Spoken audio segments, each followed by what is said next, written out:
За гишүүдтэй өглөөний мэндийг уламжилъя. Энэ 7 хоногийн хэлцэх асуудлын жагсаалтыг харлаа.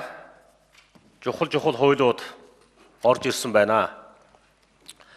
Иргэд олон түмэн болон томилгооны сонсголыг санаачилсан 22 гишүүн энэ асуудал юу болж байгаа болоо гэж анхаарал тавьж байгаа. Тэгэхээр би тодорхой мэдээлэл өгье гэж бодлоо.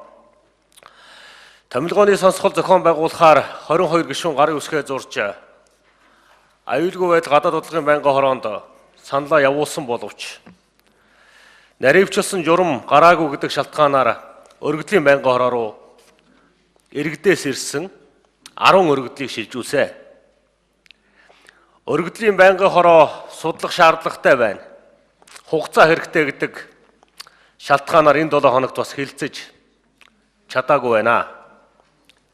Иймээс гарын үсэг зурсан, сонсгол санаачилсан 22 гишүүн маргааш 10 цагт төрийн ордонд 10 өргөдөл гаргасан иргэнийг хүлээж авч тэднийг нээлттэй сонсохоор болж байгааг бас гишүүддээ дуулгая.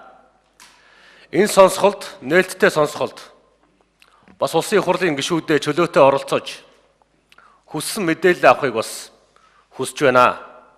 Ганцхан элчин сайттай холбоотой асуудлаар улсын их хурлын бүтцийн байгууллагууд нь сонсгол хийж өгч зохион байгуулж өгөхөөс цааргалж байгаа тул бидний гишүүд ингэ шийтгэхээс өөр аргагүй болсон гэдгийг та бүхэндээ дуулгая.